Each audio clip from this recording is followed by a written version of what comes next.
तो दोस्तों आज हम फिर से आपके लिए लेकर आए हैं देश दुनिया की सभी ताजा बड़ी खबरें। फटाफट एक एक कर विस्तार से आज आपको बताएंगे, तो वीडियो को अंत तक जरूर देखें। दोस्तों पहली खबर में आपको बता दें कि दिल्ली एमसीडी चुनाव में नहीं जीता भाजपा का एक भी मुस्लिम प्रत्याशी। कांग्रेस और आम आदमी पार्टी के साथ साथ मुस्लिम प्रत्याशियों ने जीत की हासिल। आम आदमी पार्टी ने दिल्ली एमसीडी चुनाव में भाजपा का कर दिया सुपड़ा साफ। धमाकेदार जीत आम आदमी पार्टी ने की हासिल। वहीं दूसरी खबर में बताएंगे दोस्तों की रामपुर में फिर से चुनाव कराने की समाजवादी पार्टी ने की मांग। चुनाव आयोग को लिखा है पत्र, कहा बीजेपी ने रामपुर उपचुनाव में की है बड़ा घोटाला। वहीं आपको बताएंगे दोस्तों की मुश्किल में बीजेपी नेता परेश रावल। कोलकाता पुलिस ने पूछताछ के लिए सम्मन किया जारी, कभी भी गिरफ्तार हो सकते हैं परेश रावल। वहीं आपको बताएंगे दोस्तों की राजस्थान में बोले राहुल गांधी, संसद में हमें जनता के मुद्दे उठाने नहीं देती है सरकार, माइक कर दिया जाता है बंद। वहीं आपको अगली बड़ी खबर में बताएंगे दोस्तों की गुजरात चुनाव के नतीजों से पहले बोले कन्हैया कुमार, मोदी जी ने बच्चों से करवाया था चुनाव प्रचार, आज हिमाचल और गुजरात के आएंगे नतीजे। वहीं आपको बताएंगे दोस्तों कि कश्मीर में 8 पत्रकारों को आतंकवादियों ने दी जान से मारने की धमकी, तो 4 ने नौकरी से दिया इस्तीफा, मोदी सरकार ने राज्यसभा में बताया। तो दोस्तों सभी खबरों को आपको एक एक कर बताने वाले, वीडियो को लाइक कर चैनल को सब्सक्राइब जरूर कर दे। इसी बीच पर तो दोस्तों अगली खबर की ओर, तो दिल्ली एमसीडी चुनाव में आम आदमी पार्टी ने की धमाकेदार जीत हासिल, भाजपा का हुआ सुपड़ा साफ। जय दोस्तों आपको बता दें कि दिल्ली में हुए एमसीडी चुनाव में इस बार आम आदमी पार्टी ने भाजपा का सुपड़ा साफ कर दिया और 15 साल का बीजेपी के शासन का खिला आम आदमी पार्टी की झाड़ू से ढह गया। दरअसल आपको बता दें कि बीजेपी ने 250 वार्डों में से 104 सीटों पर जीत दर्ज की। इस चुनाव में बीजेपी ने पासमानदा मुस्लिम कार्ड खेला, लेकिन वह काम नहीं आया। बीजेपी के उतारे गए चारों मुस्लिम उम्मीदवार हार गए। ये चारों उम्मीदवार पासमानदा समाज से ताल्लुक रखते थे। दरअसल आपको बता दें कि बीजेपी ने वार्ड नंबर 76 से चांदनी महल से इरफान मलिक को मैदान में उतारा था, लेकिन इस सीट पर आम आदमी पार्टी के आले मोहम्मद ने 17,134 वोटों के अंतर से बड़ी जीत दर्ज की। वहीं वार्ड नंबर 227 चौहान बांगर से सबा गाजी भाजपा के उम्मीदवार थी, लेकिन उन्हें कांग्रेस की सगुप्ता चौधरी ने हरा दिया। वहीं आपको बता दें कि वार्ड नंबर 81 से कुरेश नगर से भाजपा ने समीना रजा को टिकट दिया था, जहां से आम आदमी पार्टी की कैंडिडेट समीम बानो ने मात दी। वहीं आपको बताएं दोस्तों कि मुस्तफाबाद में भी बीजेपी बुरी तरह से हारी। अगर दोस्तों हम बात करें तो एमसीडी चुनाव में 14 मुस्लिम उम्मीदवारों ने जीत हासिल की है, जबकि 7 आम आदमी पार्टी से हैं और 7 कांग्रेस पार्टी से हैं, और भाजपा से एक भी मुस्लिम उम्मीदवार नहीं जीत सका। तो ये बड़ी अपडेट आई दोस्तों।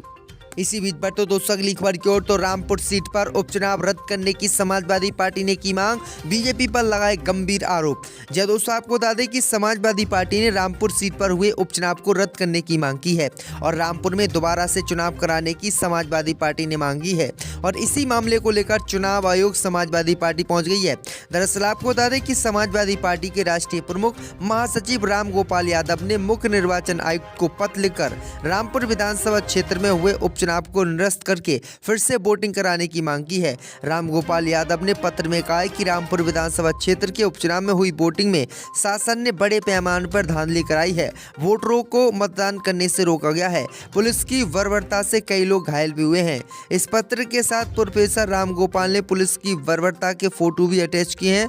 राम गोपाल यादव ने कहा है कि रामपुर में इस बार मतदान का प्रतिशत पिछले चुनावों की तुलना में काफी कम है, इसलिए रामपुर विधानसभा क्षेत्र में दोबारा मतदान कराया जाना चाहिए। तो ये बड़ी अपडेट आई दोस्तों की गौरतलब है कि सपा नेता आजम खान और सपा नेता आसिम राजा ने आरोप लगाया था कि पुलिस ने जानबूझकर मुस्लिम समुदाय को परेशान किया। समाजवादी पार्टी के कार्यकर्ता और नेताओं को पुलिस घर से उठा रही थी और मुसलमानों को वोट यहां पर नहीं डालने दिया गया और बीजेपी को पूर्ण रूप से जिताने की कोशिश की गई।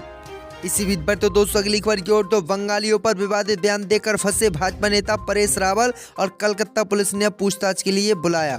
जब दोस्तों आपको बता दें कि बॉलीवुड एक्टर और बीजेपी नेता परेश रावल अपने एक बयान को लेकर बुरी तरह से फंस गए हैं। मछली पकाने वाली टिप्पणी को लेकर पश्चिम बंगाल में कोलकाता शहर की पुलिस ने मंगलवार को उन्हें सम्मन किया है। पुलिस ने उन्हें अब इस मामले में पूछताछ करने के लिए बुलाया है। दरअसल आपको बता दें कि उन्होंने बंगालियों और रोहिंग्या रिफ्यूजियों पर कथित तौर पर नस्ली टिप्पणी की थी। गुजरात में भारतीय जनता पार्टी के लिए प्रचार करने के दौरान वह बोले थे, अगर बंगाली आपके आसपास रहने लगेंगे तब क्या आप लोग उनकी मछली पकाएंगे। वहीं आपको बता दें कि उनके इसी बयान को लेकर 2 एफआईआर उन पर कलकत्ता में दर्ज हुई। अब कलकत्ता पुलिस ने परेश रावल को पूछताछ के लिए बंगाल बुलाया। तो ये बड़ी अपडेट आ रही दोस्तों, इन्हें गिरफ्तार किया जा सकता है। इसी बीच पर तो दोस्तों अगली खबर की ओर तो राजस्थान में बोले राहुल गांधी, संसद में हमें जनता के मुद्दे उठाने नहीं देती सरकार, माइक कर दिया जाता है बंद। जब दोस्तों आपको बता दें कि भारत जोड़ो यात्रा कर रहे राहुल गांधी ने राजस्थान में बीजेपी सरकार पर बड़ा हमला बोला। राहुल गांधी ने कहा कि जब हम संसद में नोटबंदी, जीएसटी या चीन के मुद्दे पर बोलना चाहते हैं तो हमारा माइक बंद कर दिया जाता है, कैमरा कभी हमारी तरफ नहीं आता है। पश्चिम बंगाल में भी राहुल गांधी ने इसी मामले को कई बार उठाया था। राहुल गांधी ने कहा कि जब भी हम जनता के मुद्दे उठाते हैं तो हमारा माइक बंद कर दिया जाता है और संसद में हमें जनता के मुद्दे नहीं उठाने दिए जाते हैं। सरकार हम पर लगातार दबाव बनाती है। तो ये बड़ी अपडेट आई दोस्तों। राहुल गांधी ने इससे पहले भी कई बार यही आरोप बीजेपी पर लगाए थे कि हमें संसद में बोलने नहीं दिया जाता है। इसी बीच पर तो दोस्तों अगली खबर की ओर तो गुजरात चुनाव के नतीजों से पहले बोले कन्हैया कुमार, मोदी जी ने बच्चों से करवाया था चुनाव प्रचार। जब दोस्तों आपको बता दें कि दिल्ली एमसीडी चुनाव के नतीजों के बाद अब पूरे देश की नजरें गुजरात और हिमाचल प्रदेश विधानसभा चुनाव के नतीजों पर टिकी हुई हैं। इन दोनों ही राज्यों के चुनावी नतीजे आज घोषित होंगे। नतीजे आने से पहले एग्जिट पोल ने कुछ तस्वीर साफ जरूर कर दी है। गुजरात में बीजेपी की जीत है तो वहीं दूसरी तरफ हिमाचल प्रदेश में भाजपा और कांग्रेस के बीच कांटे की टक्कर है। वहीं आपको बता दें कि अब इन्हीं नतीजों को लेकर कन्हैया कुमार ने बीजेपी पर बड़ा हमला बोला है। कन्हैया कुमार ने मीडिया को संबोधित करते हुए कहा कि गुजरात चुनाव में काफी कुछ ऐसा देखने को मिला जो लोकतंत्र के इतिहास में पहले कभी नहीं देखा गया। कन्हैया कुमार ने कहा कि गुजरात चुनाव के दौरान जिन लोगों पर कानून व्यवस्था को बरकरार रखने की जिम्मेदारी थी उन्हीं लोगों को चुनावी मंच से गुंडागर्दी की भाषा बोलते हुए देखा गया।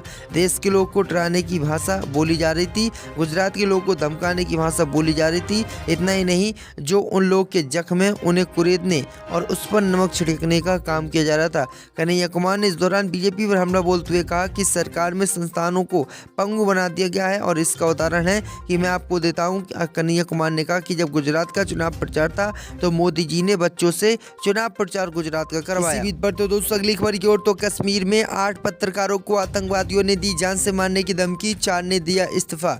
जब दोस्तों आपको बता दें कि जम्मू कश्मीर में हालत बेहतर होने का दावा करने के बीच सरकार ने माना है कि आतंकियों की धमकी की वजह से मीडिया से कई लोग अपनी नौकरी छोड़ चुके हैं। बुधवार को राज्यसभा में एक सवाल के जवाब में केंद्रीय गृह राज्य मंत्री नित्यानंद राय ने कहा कि कश्मीर में काम करने वाले 8 पत्रकारों को आतंकवादियों ने ऑनलाइन धमकी दी थी। उनमें से 4 ने कथित तौर पर अपनी नौकरी से इस्तीफा दे दिया है। जिन मीडिया कर्मियों ने इस्तीफा दिया है वे मीडिया हाउस राइजिंग कश्मीर से ताल्लुक रखते हैं। तो ये बड़ी अपडेट आई दोस्तों कि जम्मू कश्मीर में केंद्र की मोदी सरकार सुरक्षा करने में लोगों की नाकाम लगातार होती जा रही है। इसी बीच पर तो दोस्तों अगली खबर की ओर तो अलीगढ़ मुस्लिम यूनिवर्सिटी के छात्रों ने 6 दिसंबर को बाबरी मस्जिद विध्वंस के दिन को बनाया काला दिवस, लगाए अल्लाह अकबर के नारे। जब दोस्तों आपको बता दें कि अलीगढ़ मुस्लिम विश्वविद्यालय में 6 दिसंबर को छात्रों ने काला दिवस के रूप में मनाया। वहीं 6 दिसंबर को काला दिवस के रूप में मनाते हुए सैकड़ों छात्रों ने अलीगढ़ मुस्लिम यूनिवर्सिटी के कैंपस में जोरदार प्रदर्शन किया और अल्लाह अकबर के नारों के साथ अन्य कई नारों से जमकर नारेबाजी की। इस प्रदर्शन के दौरान सुरक्षा व्यवस्था की दृष्टि से अलीगढ़ मुस्लिम विश्वविद्यालय के बाहर एहतियातन के तौर पर पुलिस फोर्स तैनात रहा। इस दौरान जानकारी देते हुए छात्र नेता अबू सलीम ने बताया कि वर्ष 1992 में मौजूदा हुकूमत द्वारा बाबरी मस्जिद का ताला तोड़कर उसमें प्रवेश कर मस्जिद को शहीद किया गया था। उनका कहना है कि मस्जिद को शहीद करने के बाद सुप्रीम कोर्ट द्वारा मस्जिद के लिए अलग से जगह दी गई, लेकिन ये भीख हमें नहीं चाहिए। उन्होंने कहा कि बाबरी मस्जिद जिंदा है और हमारे दिल में हमेशा जिंदा रहेगी। हम अपने आने वाली नस्लों को भी ये बताएंगे कि सरकार ने मुस्लिम विरोधी सरकार के द्वारा हमारी मस्जिद को अयोध्या में गिरवा दिया था और मस्जिद को, इतनी पुरानी मस्जिद को तोड़वा दिया था। इसी बीच पर तो दोस्तों अगली खबर की ओर तो दिल्ली में टीएमसी सांसदों की बैठक के बाद बोली ममता बनर्जी, हमें डर है कि लोकतंत्र ना हो जाए खत्म। जब दोस्तों आपको बता दें कि पश्चिम बंगाल की मुख्यमंत्री ममता बनर्जी ने बुधवार को सरकार पर निशाना साधते हुए आरोप लगाया कि वह संसद में अपने बहुमत का उपयोग जबरन विधेयक पारित कराने में कर रही है। साथ ही टीएमसी सुप्रीमो ने संसदीय लोकतंत्र के भविष्य को लेकर भी चिंता जताई। अपनी पार्टी के सांसदों के साथ रणनीतिक बैठक के बाद पत्रकारों से बातचीत में ममता बनर्जी ने यह भी आरोप लगाया कि कम से कम 16 विधेयक ऐसे हैं जो राज्य के मामलों में हस्तक्षेप करने वाले हैं और संसद के शीतकालीन सत्र में विचार और पारित कराने के लक्ष्य से उनको लिस्टेड किया गया है। ममता बनर्जी बैठक के बाद पत्रकारों से कहा कि आपने देखा है कि अगर विपक्ष आवाज उठाता है तो बहुमत के कारण सत्तापक्ष बिना किसी मतदान के विधेयक पारित करा लेता है। वह स्थायी समितियों या प्रबल समितियों की रिपोर्ट को भी स्वीकार नहीं करते हैं। उन्होंने कहा है कि हमें डर है कि हमारा संसदीय लोकतंत्र अपनी प्रतिष्ठा और सम्मान को बनाए रखेगा, जो कि आज तक सुरक्षित रहा है, या फिर ये खो दिया जाएगा।